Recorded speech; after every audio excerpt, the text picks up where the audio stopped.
Demokrasi Pancasila. Apa sih itu demokrasi Pancasila?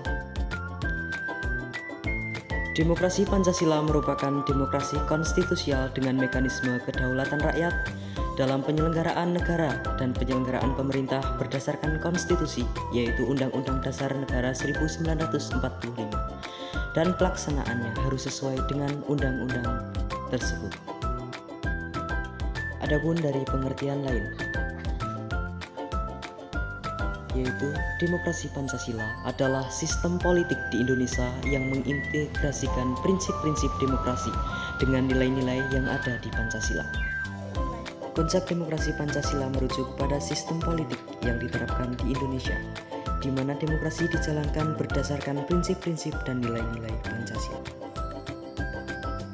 Berikut ciri-ciri demokrasi Pancasila. Yang pertama ada nilai dasar Pancasila.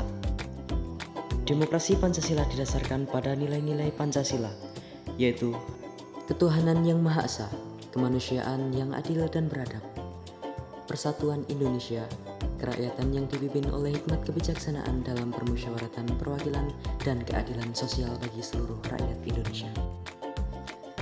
Adapun nilai-nilai yang menjadi pedoman dalam menjalankan sistem politik dan mempengaruhi kebijakan publik.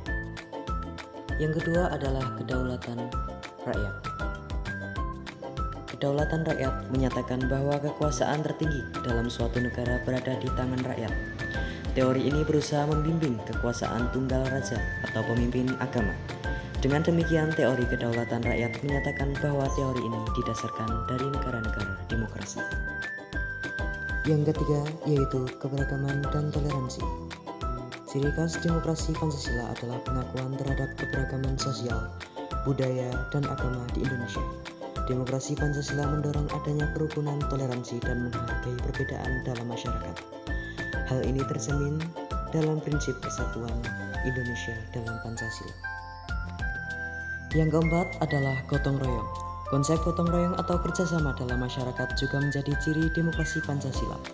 Masyarakat Indonesia didorong untuk bekerja sama dalam mencapai tujuan bersama, baik dalam pembangunan maupun menjaga keharmonisan sosial.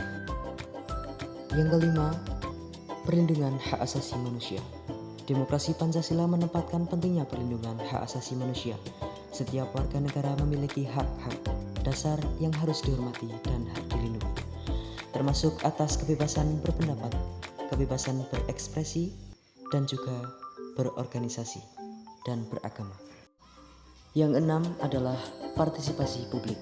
Demokrasi Pancasila mendorong partisipasi aktif masyarakat dalam proses politik dan pengambilan keputusan. Masyarakat diharapkan ikut serta dalam konstitusi publik, musyawarah, dan juga diskusi yang berkaitan dengan kebijakan publik.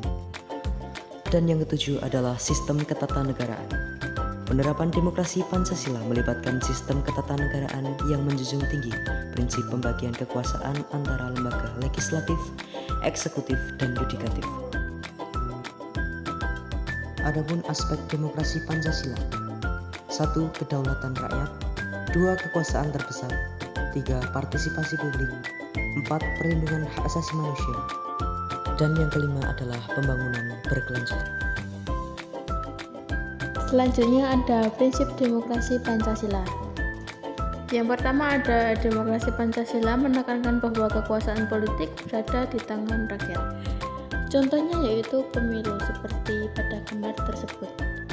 Yang kedua yaitu demokrasi Pancasila menekankan pentingnya menghormati martabat dan hak asasi setiap individu. Yang ketiga, demokrasi Pancasila menekankan pentingnya membangun persatuan dan kesatuan dalam masyarakat yang beragama. Yang keempat, yaitu demokrasi Pancasila menggarisbawahi pentingnya partisipasi aktif masyarakat dalam proses pengambilan keputusan politik.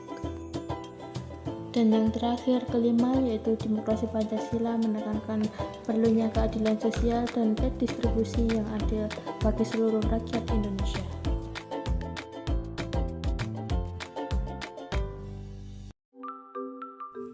Berikutnya yaitu contoh penerapan yang dapat kita lakukan dalam kehidupan sehari-hari. Yang pertama yaitu menghargai agama yang dianut oleh sesama manusia. Yang kedua yaitu menghargai pendapat orang lain. Yang ketiga yaitu tidak menerima uang suap. Setiap manusia yang sudah berumur memiliki hak pilih masing-masing, jadi jangan golput ya. Dan yang terakhir adalah menyelesaikan suatu masalah dengan cara bermusyawarah.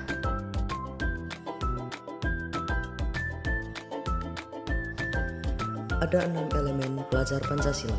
Yang pertama, beriman, bertakwa kepada Tuhan Yang Maha Esa dan berakhlak mulia. Yang kedua, berkebinekaan tunggal. Yang ketiga, gotong royong. Yang keempat, mandiri. Yang kelima, bernalar kritis. Dan yang keenam adalah kreatif.